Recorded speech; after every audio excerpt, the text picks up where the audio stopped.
Just a quick disclaimer before the video starts. As I was recording, OBS fucked me over, and the video quality is just terrible. It runs at like 2 frames a minute. You can barely tell what's going on because everything moves so slowly. So if you're looking for some crisp, nice Club Penguin fishing gameplay, that's not what you're getting here. You're getting awful video quality. I'm very sorry for this. Very, very sorry. It's literally 2 frames a minute, so you're not going to be able to tell what's going on at all. I tried fixing it countless times, but it just won't work. So I'm very sorry about that. But also, yeah, sorry you won't be able to see the fishies and me catching them. Also, another disclaimer, this podcast is way more different than the last one. I sound more happier as I'm re-listening to it. As I was re-listening to the podcast episode, I realized I sounded way happier, but I also sounded way more boring. This is a very boring episode, I realize that now. But, yeah. So, like, I hope you enjoy, as much as one person can enjoy 55 minutes of a man talking to himself. Anyways, bye. 3, 2, 1. Hi, it's me, Wintry, and welcome to the Club Penguin Fishing Podcast. Oh, it's been a while. It's been a while. But that's an understatement. It has been an incredibly long year and a half since we recorded the last Club Penguin Fishing Podcast. And a lot has happened during that year and a half. I mean, the world went insane. What else happened? Yeah, I mean, pretty much, like, the world just went insane. Everyone died. Oh, and also, Limp Bizkit came out with a new album. And it is great. You gotta hear this, guys. It is great. It is great music. They did not come out with a new album. I thought that would be like a really funny joke if they actually did. I did not plan any jokes, if you can tell. This is very unprepared, and I'm not prepared to do this at all, considering that it's been a year and a half, and I don't have anyone with me, and it's also 10 p.m., and I should be asleep, because I have to go somewhere at 6 a.m. tomorrow. Also, there's a lot of other things coming up soon, but we'll talk about that later. But, I'm weirdly nervous. I don't know. I feel like it's very hard to talk when you know you're being recorded. It's just like one of those things that's just very hard to do. Anyways, I'm gonna go fishing right now. But before I do, I just want to say, sorry about the lack of drip that I have. The last Club Penguin fishing podcast was on Club Penguin Online, which was a great service. I loved it. The only problem was that all of the chats are uncensored, so there were rampant reports of child pornography on the site, and so the site got shut down. Also, I think the owner of the site ended up like being exposed by the FBI, and he had like thousands of images of child porn. So that's certainly interesting. But now we're on Club Penguin Rewritten, which is shit. No offense, but this is shit. This is like fucking version 1.6. It's like the fucking oldest version of Club Penguin. I had to mute the site. Like, this shit is just awful. Ugh. But yeah, that's why I don't have any drip, because I had to make a new account. I mean, look at my fucking thing, dude. Look at my character. I have no drip, other than these $3,000 Yeezys. Other than that, I have literally no drip, bro. I still have the basic hat. God, how am I supposed to show myself to all these other penguins when I'm wearing such fucking shit drip? Anyways, here we go. We're going fishing now. Ooh, isn't this exciting, everyone? Are you all excited? Because I sure am. I am so excited to be back here and fishing and talking to you about an assortment of things that only like 5 people will care about. And you know what? I'm happy with that. I am so happy that there are at least someone fucking listening to this. Even if it is probably just like one of my friends. Maybe Lucy or something. Hi, Lucy. uh, Lucy is a friend of mine. If for all the people who are not in the know, which is probably everyone other than Lucy, and maybe other people who know Lucy. But anyways, yeah, this is a podcast, and I'm gonna be talking now. I guess I should probably explain who Lucy is for those of you who aren't in the know. So, Lucy is a friend of mine that I made um, online back in I think 2018, just when I was starting to use Discord. And we hadn't really spoken much because we were just both in a server. But this year we started talking a lot more, and it's been awesome. We've had some awesome times. We've had some fun times. We listened to a Genesis album. That was fucking cool. We didn't finish it because I'm not brave enough to say this to Lucy's face, but it's very hard for me to listen to prog albums for an extended length of time. It's like they're very long albums.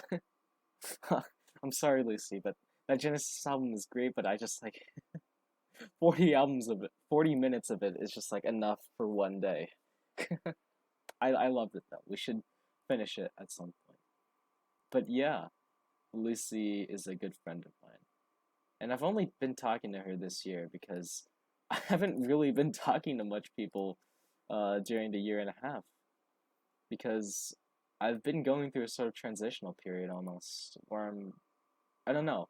I guess it's just that normal type of teenage fodder where, oh, I'm going through changes and shit, And yeah, it's hard, obviously, and it's difficult, but I think I am doing okay now, maybe, or maybe I'm just lying to myself. I'm really good at lying. You guys should see me lie. I'm really good at lying. That's a total lie. But did you know that? See what I did there? Yeah. uh, anyways, yeah, friends are cool. I've also been talking to other people as well, such as Kiki, and um,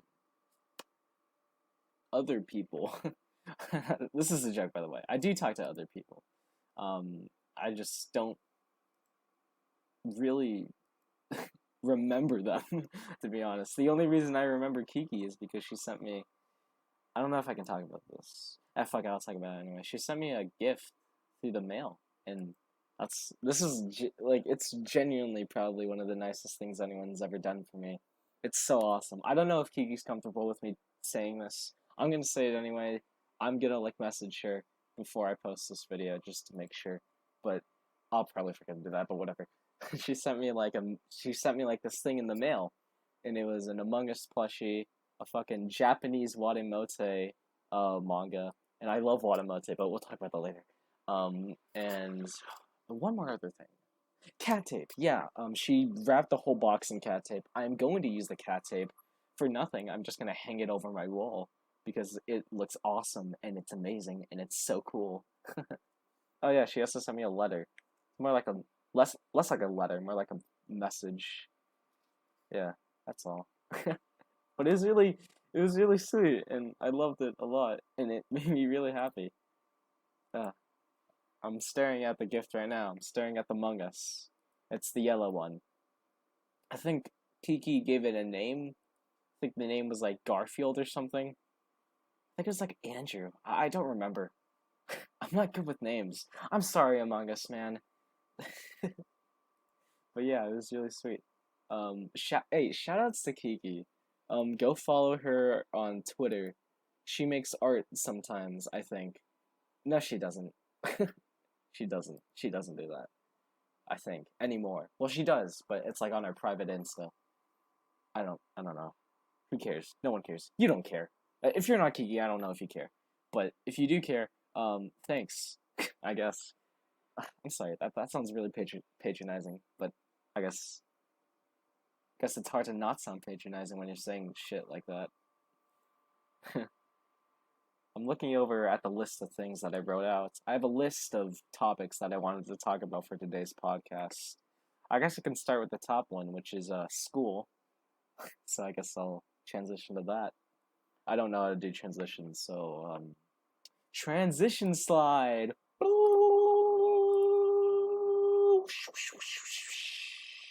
Pow explosion, pow explosion, transition. I am terrified of going back to school. Genuinely terrified. I've had nightmares of going back to school for the past like 3 days. Well, other than last night. Last night I had a pretty unrelated weird dream, but I'll talk about that later. Um, someone should keep account of how many times I say I'll talk about that later.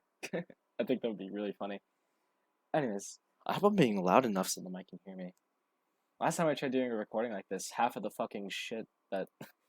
recording was just me mumbling to myself, and you couldn't hear any of the words I was saying. I'm speaking very quietly because my mom is sleeping right now. I'm supposed to be asleep. I know it's like 10 p.m., but I'm supposed to wake up at 6 a.m., and it's like, But like at the same time, when am I ever gonna get the motivation to do something like this again? Exactly, never. I can never motivate myself to do anything. I have no idea how to get the redfish. Hey, comment down below and tell me how to get that redfish, because I literally have no idea. What was I talking about? School. Yes, I am genuinely terrified of going to school. I have had nightmares of going back to school for the past few days, and I keep thinking about what my friends at school... How did I miss that fish? I keep thinking about how my friends at school are going to perceive me, because I feel like throughout quarantine, everyone's changed, obviously. I mean, it's been a year and a half. It's been a hellish year and a half, and obviously that has to do something to the human psyche. So, and I have changed. I'm just worried that maybe some people will not perceive it as a good change. And personally, I don't even think it's a good change. It definitely is a change, but I'm still kind of thinking about whether or not it's good or bad. I guess it is good and bad at the same time, because there are parts of me that I think are gone, but there are also parts of me that are still prevalent that I really want to leave in the past, but they're still part of me. What is this about? This is about school. I'm getting sidetracked. I keep talking about myself. Why am I talking about myself? No one cares about you, Wintry. Well, no, yes they do, because they're listening to a podcast about you. Or a podcast made by you. Or maybe they got clickbaited by Club Penguin. Maybe. Anyways, school. I'm very worried of how my classmates will perceive me. I haven't been talking to a lot of my school friends, as in I've talked to like 2 of them. But and the 2 I've talked to, I barely talk to. It's like fucking 2 messages over the course of like 6 months. But yeah.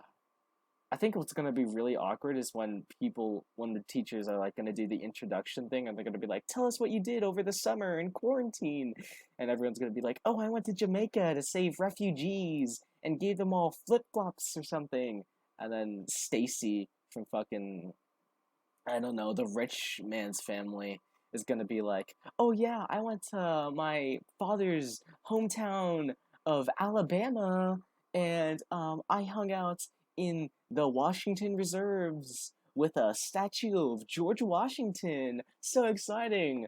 And then like they go to me, and I'm just like, I don't know, man.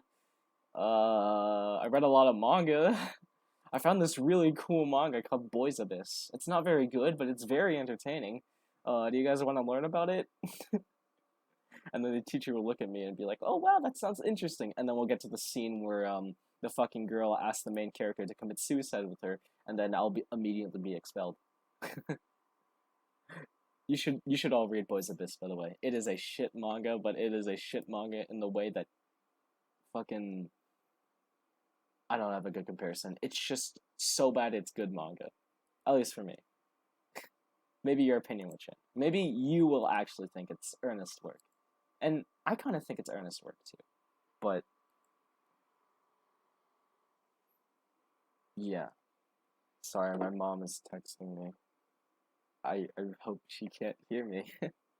I really hope she can't hear me, because if she fucking barges into my room, that means I have to end this recording, and God, who knows whenever I'm gonna get the motivation to do this again. Oh, thank God. She didn't message me about anything important. She just said, "Are you asleep?" I just won't respond. School! Right, school. Stop getting distracted. Um, yeah, school. So to the two friends I've been messaging, actually I think it's only one. No, it's actually multiple. I have like a friend group with like a bunch of other Filipinos. I'm Filipino, by the way. Big surprise! Ooh! Yeah, I'm Filipino, and I have like this group of Filipino friends. We've been like friends since like fucking first grade. It's pretty cool. Yeah. And it's a pretty awesome friend group. And I talk to them, but mostly whenever we just have like events. I don't talk to them in my spare time. I wish I did, but I find it hard to talk to people I know in real life because I don't know. It's a lot easier talking to people online when you only know them online. And that's not to say I don't want to meet my online friends in person. I so desperately want to meet my IRL friends in person. Hi, Kiki. But I just think it's a lot easier to talk to online friends because you don't really know them, and it's like you can sort of like hide parts of yourself. I've known these my fucking Filipino friends for so long, since like first grade, to the point where they could fucking recite embarrassing things I used to do in fifth grade. Like that time I used to throw Super Mario plushies at the playground and stick my boogers on other people's shirts in first grade. Jack, if you're listening, I'm so sorry for sticking that fucking booger in your nose. That was really messed up of me. But yeah, I've mostly just been talking to that Filipino group. Like I said, I don't really talk to them as much as I want to. I've been talking to one other person. At least this is all I can remember. I've been talking to one other person. I don't want to say her name because I think that would be really weird if I just put her on the spot like this. But we'll use an anagram. Oh, I love doing that. I love using like anagrams to like hide people's names. But like it's an anagram with their real name. Um, hmm. We'll call her Sabaj. Ooh, oh my god, wait, this is actually really exciting. Okay, Sabaj. Well, actually, it'd be Sabaji, but I'll call her Sabaj for short. So Sabaji, Sabaj. Sabaj, Sabaj is this girl that I knew in biology class in freshman year. And yes, I did take biology freshman year. Not because I wanted to, but because I thought that was like the fucking only thing you could take. Turns out you could take an easier class, so I just kind of fucked myself over. But whatever, that's a story for another day. We'll talk about it later. But yeah, she's a girl that I knew in biology. Um, it's a funny story. I only really started talking to her in biology during like the second semester. I had always wanted to talk to her because I always saw her in like her fucking table with like all the other cool girls, or the girls I thought were cool. And like she would always, I don't know, she always seemed like fucking happy and shit. And I like happy people. But I mean, I like, other types of people too, but happy people are nice to be around. Anyways, yeah, so this girl, Sabaj, I only started talking to her during second semester biology, and she was really cool, and I really liked hanging out with her. I loved the girls in that group. It was like a group of girls. They were all super cool and awesome. It was like a very welcoming community, and they all helped me with biology homework way more than the last fucking table I was sitting at last semester in biology. They're just full of like a bunch of fucking idiots who would just fuck around during class. And since they're all super smart, they could fuck around, and it pissed me off so much. But anyways, yeah, they helped me a lot with work and the such, and they're just really nice. And I really liked Sabaj. I'm having a really hard time not saying her real name. I really hope I don't slip up. Anyways, I had a really fun time hanging out with Sabaj, but I feel like I couldn't shake this feeling off that she only liked hanging out with me in class, because I don't know. I guess her friend kind of like made this event where we went to like a park, one weekend, and this was like the first time me and Sabaj had ever talked outside of class. And honestly, it was really fun. I genuinely had like a super amazing time, and I loved it so much, and it was so awesome and cool, despite it being like 9 p.m. It was really fun, and I loved it. But the problem was that it was only like 3 hours, and that was the first and only ever time we ever talked outside of school. And during the summer last year and this year, I had been trying to message her about maybe like meeting up soon. Like I would like message her, "Oh, what are you doing?" And like she would like tell me shit. I actually messaged her about like what shit she's been doing throughout summer, and she said that she's been doing like fucking volunteer work, probably just for volunteer hours, which is like something. I don't really have a full grasp on it because I'm not into that type of thing, but it's essentially just like a thing that looks good on your college resume, pretty much. It's stupid, but also very useful, and it's not stupid at all. It's actually very useful, so it's not stupid. But yeah, she was doing volunteer work, and I was like, oh my god, yeah, I could do volunteer work as well. And she'd be like, yeah, that sounds cool. And then we just never talked again. Which is my fault, I will say that. It is 100% my fault. I, it is pretty much my fault. I just didn't message her back.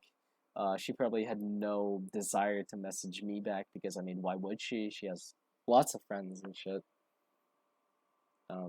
But, you know, anyways, so me and Sabaj have not been talking a lot, which sucks. But, well, actually, we did have one voice call, chat, I think, like, during November or December of 2020, and it was honestly really fun, and I liked that a lot. I showed her my Pinterest, and, she made fun of me for having a stash of Echo from Little Witch Academia fan art, which, Gabby, if you're... Shit, fuck, Sabaj, if you're watching this, that stash was good, alright? It was good art. It was good art. Also, I don't have a crush on Echo. It is merely an admiration, so suck it, and it's... You... Yeah, but anyways, that's the only other person I've been talking to who goes to my school that I know IRL. That and my Filipino friends, who I don't really talk to as much as I want to. I really hope this is not mumbling. I really hope this comes out as, like, coherent sentences, because I do not want to record this again. I mean, I've already killed, like, what, 30 minutes? Like, Jesus Christ, man. I'm on a roll right now. I really hope you guys can hear me. Please. Gosh. Wow, this is so different from last year. Oh, yeah, last year's podcast. Yeah, last episode, it was just like I talked about like what Aristotle, that one artistic puppet from Sesame Street. Here I'm talking about like real life. I'm way more open with you guys. Even though I don't know any of you. Well, I probably do know most of you, considering I don't know why random people would fucking watch me. It's probably just all my friends watching. Hi, friends. But, yeah. I guess it's kind of surprising to see how open I am to talking about personal experiences and, you know, my life in general. Because last episode I just talked about, like, media, just unrelated media. And now I'm way more open. So that's a surprising turn of events, I guess. Anyways, I'm gonna look back on my list of things I had to talk about. Music! Right. I've been getting a lot into music throughout quarantine. Music honestly helped me a lot throughout quarantine, and it fucking helped me through a lot of shit. To the point where, like, now I've, like, picked up this really bad habit where I have earphones in everywhere I go. I don't ever take them off, and I am genuinely scared for my ears' health. Like, I'm pretty sure I'm gonna go deaf by the time I'm 50. But it will be worth it, man, because that meant that I at least lived a good life of music. Right? I don't care if I'm gonna go deaf by 50. I need to listen to that Death Grips album in full volume. But yeah, I've been getting a lot into music recently. I've been listening to a lot of alternative indie rock. Oh, I'm gonna get stung by this butter. Yeah. Fuck. God damn it, that's the first time I lost a worm. Shit. Oh, I look so lame now. Oh, I can't ever show my face in public ever again. Hello, hello. Sorry, I got paranoid that the mic wasn't coming through. I don't know why I would be paranoid of that. I should speak louder, but my mom messaged me that she knows I'm awake. So that's scary. But what was I talking about? Music, music. I've been listening to a lot of alternative indie rock, um, stuff like Car Seat Headrest, Weezer, and you know, yes, I am a virgin. I never thought you'd ask. No one's gonna get the joke. I don't know why I said that, but I've been listening to a lot of like indie bands. I've recently been listening to a lot of Pavement. I love Pavement. Pavement is awesome. I've also been listening to Sonic Youth, the Smiths. Pink Floyd. Pink Floyd is not indie in the slightest. I don't know why I thought. I don't know why I even thought about that. The same vein. Yeah, a lot of the Smiths, Pavements, Smashing Pumpkins. But they're more alternative than indie, but they're like in the same bubble, kind of. The 1970, the 1975, which is like kind of embarrassing to say, but also not at the same time. I don't know. I think the 1975 is just like one of those bands that I feel like obviously, well, actually, I don't even know what the demographic of the 1975 is. I think to the public consensus of them is that they're like sort of kind of like a boyish pop, boy band pop group. But I don't know. I feel like their first two albums are a lot more pop. Well, actually, no. Their second album is more pop. Their first album is a lot more garage rock inspired. The second album is where they just like do a lot of like 80s pop cliches. And even though it's like a complete pastiche, I like it because it's just like a very earnest and well made pastiche of 80s synth pop music. It's very well made. You should listen to it. I'm not going to say the album title. The album title is I Like It When You Sleep, for You Are So Beautiful Yet So Unaware of It. But I feel like the 1975's recent albums, their third and fourth album, are like completely like separate from their pop leading second album. I Like It When You Sleep, for You Are So Beautiful Yet So Unaware of It. I've said it twice now. What the hell? What is wrong with me? But yeah, because like the 2018 album, A Brief Inquiry into Online Relationships, was like full alternative indie rock. Like it had like different, I guess, like genres. It blended different genres together. There's a there's a song where they like do like a jazz style, uh, do like a jazz style New York quartet. It's pretty awesome. It's called Sincerity is Scary. They use a lot of saxophones throughout the album. It sounds pretty awesome. Yeah, they also bring in like dance pop elements. It's just like a lot of different genres blended together, all tied together by this general alternative and indie rock sound. It sounds amazing, and I love the record. I listened to it a ton during quarantine, especially like December when like quarantine was really hitting me. The 1975, embarrassingly enough, um, helped me a lot because I sort of view the 1975 as escapist music that faces the world. It's like the 1975 is escapist music based on reality. And I feel like that's the perfect type of escapist music because it's not music that is purely just used for escapism. It's music that helps you face reality. And I really admire it for that. And so I was listening to A Brief Inquiry a lot throughout December.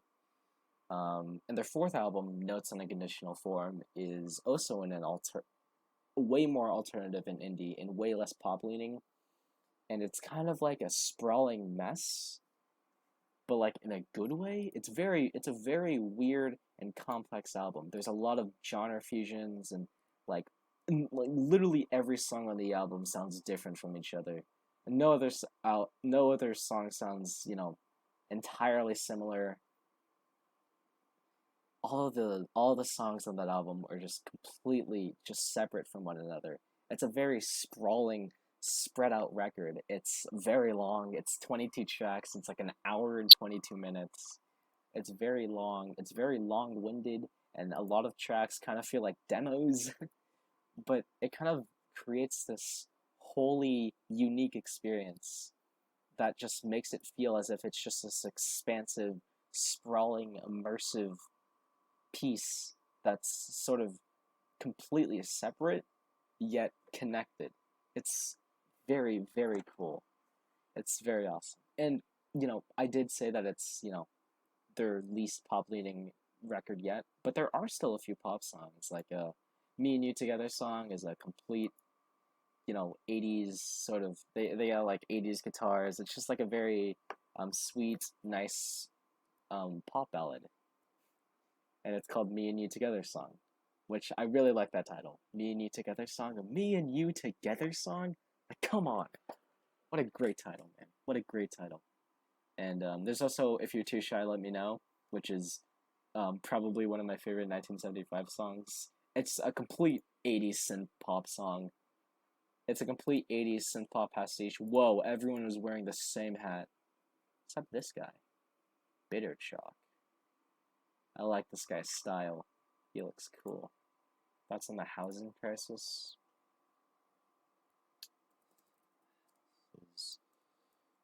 Feel bad for the houses. I hope they stop having their crisis. True. I think this guy likes me. I think he thinks I'm funny. See, this guy said lol. Oh my god, I'm a comedian. Oh my god. No problem. Anyways, I'm gonna fish now. God, I was so cool, dude. Oh my god, did they think I was cool? Oh, I hope they did. Anyways, let's talk about If You're Too Shy, Let Me Know. If You're Too Shy, Let Me Know is probably one of my favorite 1975 songs, because it's just like a complete 80s synth pop song. I love it so much. It has this amazing booming chorus. It's so cool. It is so awesome, and I can't wait to hear it live. I'm going to a 1975 concert live, by the way. I'm going to. That is on my bucket list. My imaginary bucket list that always changes. I actually do have a bucket list, but I keep losing it, so I keep making new bucket lists. But then I lose those bucket lists, so I just have like a bunch of spread out, disconnected bucket lists somewhere in my room or somewhere in like my fucking phone notes, and I just don't know where they are. Yeah, I think I had like a lot of other things on my bucket list, a lot of other bands I wanted to see, like Car Seat Headrest, but and Weezer. I should have fucking gone to the fucking tour that they're doing this year. I think the tour's still going. For those of you who don't know, Weezer is going on a tour with Green Day and Fall Out Boy right now, and I probably should have gotten a ticket. I think they're going to like Los Angeles this week. I should have gone, man. Fuck school, man. I should have just gone and seen Weezer. 1975, right? The 1975. Yeah, there are pop-leaning songs on Notes on a Conditional Form, but there are also very weird experimental songs as well. There's the song, there's the song Nothing Revealed, Everything Denied, which is like this weird dance. It's not even like dance pop. It's like electronic ambient almost. I don't know how to describe it. I will describe the structure of this song. It starts off with like a gospel choir chant, and then it goes into an auto-tuned rap verse, and then that rap verse gets pitched down, and then it's a gospel verse, and then it's an electric guitar solo. It is so weird, and it's just so very abstract, including the lyrics as well, because they're just very, I guess, vague in a way that makes it sound like vague sentiments about wanting someone, but they're set in a way that's just very disconnected and odd. I'm very intrigued by that song. It's really cool, especially the gospel chants. It's really awesome. There's also the song Yeah I Know, which is literally just like one electronic loop and like pitched up auto-tune vocals. It's very weird. It's 4 minutes long. It kind of drags on a bit too long, but it's cool. There's also like a lot of like indie folk eccentricity, i.e. Sufjan Stevens, like the song Jesus Christ 2005 God Bless America, which literally is just a Sufjan Stevens song with like added horns and feature from Phoebe Bridgers. God, oh yeah, I forgot to mention. This is the first 1975 record that has like actual features. There's Phoebe Bridgers, FKA Twigs makes an appearance on a weird dance hall song later down on the record called What Should I Say? I don't really like it that much, but I do like the FKA Twigs feature, even if she does just do backing vocals on that track. There's the song Bagsy Not a Net, which is like this very calming, reverb-full electronic song with like these lush orchestras and this drum and bass line, and the vocals are just like drenched in reverb, making the whole song sound very sleepy and almost shoegaze-esque. It's very awesome. I like it. There's also the song. There's so many great songs. There's the song "The Birthday Party." Oh yeah, I'll just go into the singles. So before Nuts on the Conditional Form was released, they released 8 singles. Yes, 8. And I'm just gonna go through all of them. Frail State of Mind is this amazing dancehall pop song that has a very scattered feel to it. I love the percussion to the song. It's just very rapid, and it adds to the very anxious feel of the song. I love the lyrics on that song too. I mean, some of the lines are amazing. Go outside, seems unlikely. I sorry that I missed your call. I watched it ring. Can't waste that time. I'm sorry I got a frail state of mind. It's so awesome. And I love the chorus with like that weird auto-tuned vocal thing where it goes like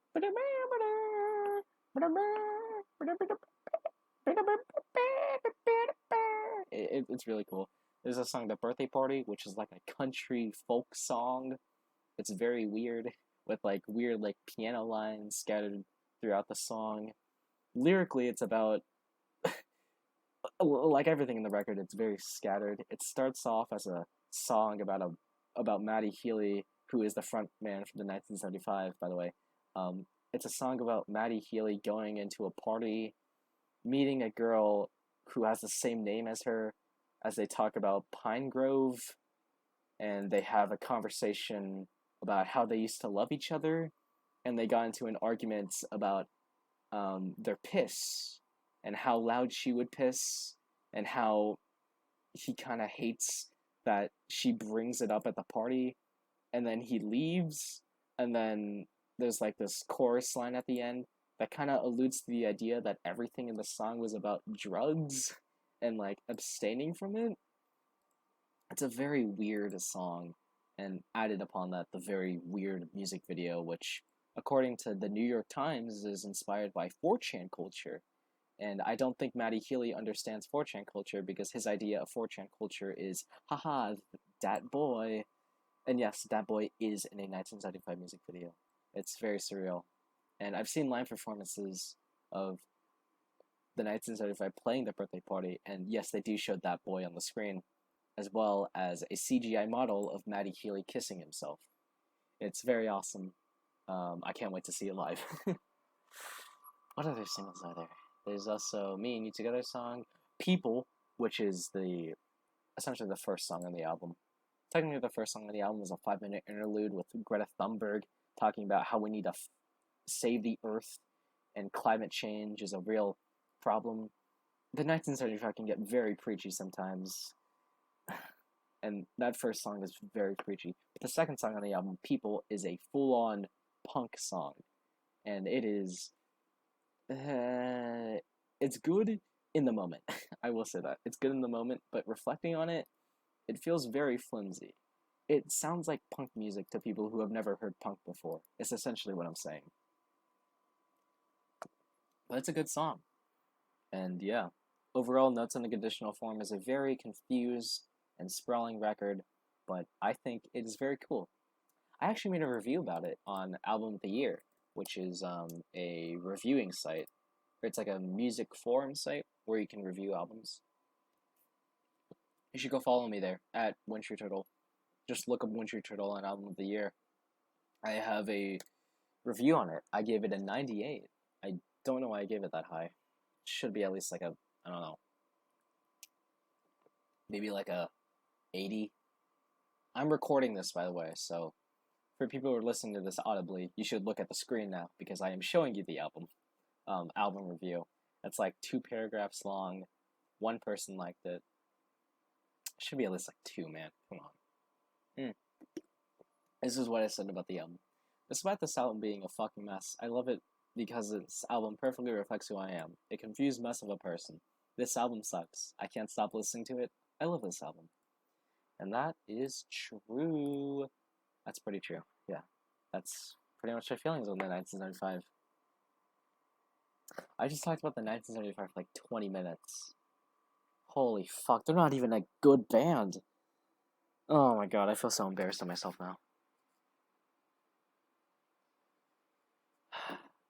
Anyways, I don't know what other bands to talk about. I feel really embarrassed that I talked about the 1975 for that long. I don't even like the 1975 that much. Okay, that's a lie. I do really like the 1975. But, like, I'm so embarrassed saying that, because whenever I say that to people, they're like, oh, isn't that the boy band pop group? They made the sound, right? Oh, yeah, those guys? Wow, I can't believe you liked them. I thought you were different. I thought you liked weird indie music. And I'm like, my music's way more mainstream, man. I'm sorry. I listen to John Mayer. I'm not that. I don't listen to that obscure music, man. I'm sorry. Oh, that was really loud. I probably shouldn't have said it like that. I hope my mom can hear me. I really hope my mom can hear me, or else I'm gonna get fucking beat tomorrow. What other bands can I talk about? Car seat headrest. Car seat headrest. Oh my god, car seat headrest. Car seat headrest. Where do I even start? I literally have nowhere to start. I have no idea where to start. I guess I should start off by reading the Wikipedia article for car seat headrest, which I will do right now. Because I don't know how to describe them. You know what? Fuck it. I'm gonna do it right now. I don't need any fucking Wikipedia article. I'm just gonna fucking describe them with my own words. And I don't care how scattered or hard to follow my summary of car seat headrest may be. You're gonna listen to it, bitch. I'm sorry for being so aggressive with you, fellow listener. I hope you still listen. I hope you still keep listening. I love you. Please keep listening. I don't know why I want you to keep listening. I don't get any revenue from this, but it'd be cool to see one person listen to the whole thing throughout. I think, at least. Anyways, Car Seat Headrest is an indie band formed in 2010 by gay man Will Toledo. I don't know why I felt the need to specify that he was gay. I'm not homophobic. I am just sounding so homophobic now. I am so bad with words. I hate everything, man. Anyways, Car Seat Headrest is an indie band formed in 2010 by Will Toledo, and they're kind of like pretty big in the underground Bandcamp scene. For those of you who don't know, Bandcamp is like a music sharing service. It's been around since 2008. It's a fairly underground music service. It's not underground, actually. It's seen a pretty significant rise in users throughout 2018 and 2019 and beyond. So Bandcamp actually isn't that obscure. But anyways, so yeah, they rose to fame through Bandcamp, and they got a major label record deal by Matador Records in 2015. And they've been releasing music ever since. The main draw of Car Seat Headrest, at least during the early Bandcamp. Oh wait, I should probably preface this by saying you could separate Car Seat Headrest's discography into two halves. There's the Bandcamp era and there's the album era. The Bandcamp era is when Car Seat Headrest delved into lo-fi rock. And when I say lo-fi rock, I don't mean like chill hip-hop beats, lo-fi hip-hop beats to study to. I mean like low-fidelity rock. Like it sounds like it's being recorded through like a Nokia brick phone. And it's the greatest thing ever. It sounds amazing. Something about the low-quality recordings of the early Car Seat Headrest albums just give their music, just give those early Car Seat Headrest albums so much catharsis. You know, they just sound like yelling at the world, and Toledo just sounds so emotive, and it's just amazing. I love the lo-fi sounds of the earlier albums, and the lo-fi era ended in 2015 when they got an album deal, and their music past 2015 has stripped back the lo-fi. They're finally recording things not using a Nokia brick phone, and you can actually hear Will Toledo. And their music has changed a lot more. They've become a lot more complex sonically, and yeah. But yeah, that's pretty much the two main eras of Car Seat Headrest. And yeah, that's Car Seat Headrest. They're an indie band, and I've been listening to them a lot. And I mean like a lot. I started listening to them back around like December when I listened to Twin Fantasy for the first time. And it is now August, and I think Twin Fantasy is the greatest album ever made. Twin Fantasy face-to-face version. There are two versions of Twin Fantasy. One made in 2011 during the lo-fi era, and one in 2018 that he made during the modern era, when you could actually hear him. But yeah, Cursey Tethis is an awesome band. I love them so much because I love their indie pop eccentricity. I love how earnest and emotive Will Toledo sounds. All of his lyrics just sound so deeply emotional in a way that resonates with me deeply. I like some of the fucking songs that he's made just resonate with me so much. Like Strangers, the Gun Song. I love those songs so much, especially the Gun Song. Fucking hell, dude. I love the Gun Song so much. It's 16 minutes long, but it's so good. I love Bodies. There's so many good Cursey Tethis songs. I made a top 10 list of my favorite Cursey Tethis songs.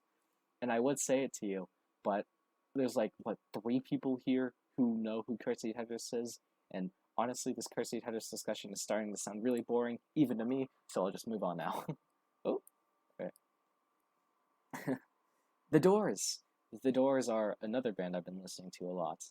And unlike the past few bands I've been talking about, they are not an indie alternative rock band. They are a 60s psychedelic band from the 60s, if you couldn't already tell. They're really cool. They're an amazing, awesome, amazing classic rock band. Essentially inspired a lot of psychedelic rock throughout the 70s. And it like had this unique blend of blues and R&B and psychedelic rock that had never been seen, and still in a way has never been seen, has never been replicated, even 50 years from now. The Doors are awesome. Most of the Doors' popularity has to coincide with Jim Morrison, though, because he is just one of the coolest frontmen that has ever lived. He's so cool and awesome. But I don't want to talk too much about him, because I've already talked my fucking mouth off about bands that no one cares about. So I'm just going to shut up now, and I'm going to talk about the other things that I have put on this list, such as the time I went to the dentist. I went to the dentist like last week, and that was a experience. It was fucking hell, man. It was absolutely hellish. First of all, I was there for 5 hours. I spent 2 hours essentially waiting in the waiting room for like 2 hours just to wait. My phone had died at that point because I was using it so much. I was mostly listening to Cursey Tethis just because I started to get a headache from how long I had to sit in the fucking waiting room. I was just getting so sick of it. So I was listening to Cursey Tethis, and then my phone died. And all I had to do was watch Disney Channel. And it was hell. I had not watched Disney Channel in years. They play a lot more Miraculous Ladybug in the morning than I expected. And by the way, Miraculous Ladybug is a good show. It's an amazing show. And then I got my cavities fixed, and I still had to wait because they found that I had an extra tooth on the insides of my teeth, so they had to get that out, and getting that out was super painful. But while I was waiting for them to, help other people and stuff, Disney Channel stopped showing Miraculous Ladybug, and they showed this show called Bluey, and I had never heard of Bluey. And the first time I watched Bluey, it was a Spanish dub. So everyone was speaking in Spanish, and I got a massive headache. I don't know why. From watching Bluey in Spanish. I have no idea why. And it was like one episode that was in Spanish. It gave me a massive headache, and I was just like I just had like the worst migraine that I had had in weeks. And then another Bluey episode came on that was in English this time. And then suddenly my headache was cured. So either I don't like Spanish people, or Bluey in Spanish is just really annoying. I think it's the latter, because the Spanish dub of Bluey had like a flute line that was really aggravating, and I hated it so much. And now I am kind of obsessed with Bluey, because that motherfucker gave me a goddamn migraine at the dentist. So like if I don't consume every single piece of media of Bluey, I feel obligated to talk about Bluey now because he fucking gave me the worst migraine of my life. I am obsessed with Bluey now. I am the biggest Bluey fan ever. Shit, that's all I put down. I also put down story ideas, but I think I want to say that for another episode because I have a lot of story ideas and I kind of don't want to talk to you guys about it. I'll save that for another episode. I don't know how people usually wrap up these things, and I actually technically cannot wrap it up right now because I am only at 38 fish, and usually club penguin fishing ends once you get to around 60 fish. So I could just die, but that would be dying in such a dishonorable way. Alright, if I'm going out, I want to go out in a bang. But I also have nothing else to talk about. Wait, no, I do. Watamote! Right! Oh my god, I said earlier I would talk about Watamote. So earlier when I was talking about the gift that Kiki gave me, she gave me a gift from Watamote. She gave me a manga of Watamote from that I think she got from the letter that she sent me. It said she got the fucking Watamote thing in 2017, which is super cool. It's all in Japanese, so I can't read it, but it's still super awesome to have, and I cherish it so much, and it's amazing. But I've been reading Watamote recently. Well, not recently. I've been reading Watamote since like December. But I don't know. I've been reading Watamote a lot more recently. Mostly because I am just completely shocked by how enthralled I am by the second half of Watamote. I feel like you could split Watamote into two parts. There's the part where Tomoko doesn't have any friends and is a complete social outcast, and the part where Tomoko starts making friends and becomes social and, dare I say, popular? But yeah, for those of you who don't know and have only seen the anime, in the manga, Tomoko Kuroki goes through like a whole fucking revival socially and becomes and like kind of builds up this whole friend group, and it's amazing, and I love how it builds, and it's amazing, and it's awesome, and I love it so much, and it makes me so happy just to see Tomoko go from this social outcast to this social butterfly. Honestly, she just talks to a lot of people now, and it is awesome and cool. And I remember there's this one chapter that was like Tomoko planning for the culture festival with her friends, and she was, just talking to her friends and having a good time, and then her friends invite her over to, I think, like a party or like a karaoke booth, and Tomoko's mom calls her, and she texts Tomoko, do you want to go home? We have, it's something along the lines of that. It's like, do you want to go home? I cooked something for you. And Tomoko smiles and replies, I'm okay. I'm hanging out with my friends. And then she puts her phone away and then runs off to hang out with her friends. And that just hit me because I was just like, fuck. That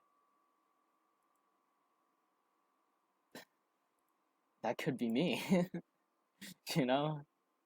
I don't really consider myself a social outcast, but I don't really get invited to a lot of, I guess, social gatherings outside of school. I've never really had an experience like walking around town with friends and such. Well, I have, but they felt really shallow in a way that makes me feel really confused because it's like, I have friends here, so I feel very empty and weird. I guess it's just because I don't feel that sense of community in groups, or at least in the groups that I'm present in. It just doesn't really feel like everyone cares about each other. It just kind of seems like everyone is only talking to each other because they have to, because there's no one else to talk to, and they don't want to look weird, And it makes me really depressed, honestly, just thinking about it. Why can't I be like Tomoko, If she can do it, why can't I? I just started thinking about that a lot after I read that chapter. It just made me think, like, what am I doing wrong, you know? But other than that, Watamote is a great manga. You should all go read it, because it is awesome and cool and amazing. I should have talked more about my friends. I should have talked about fucking P-Chord. Ah, no. Ah, whatever. It's fine. Anyways, I think I'm done today. I've talked enough about things. I talked for the 1975 for 20 minutes, so I'm pretty sure no one is watching at this point. They probably clicked off by the time they heard the words Maddie Healy. So, but for those of you who did stick around to be here at the end of the video, thank you so much for sticking around and caring enough about my shitty, stupid life to stick around and stay here. Thank you so much. I'm grateful for that, even if this is very stupid and dumb and low quality. I appreciate it a lot. So thanks. Anyways, I'm done. Bye. Scram off. Get away. Bye bye. Off. Off you go. Come on. Off. I don't know how to end podcasts. I guess maybe I should like end it off with like a line or something.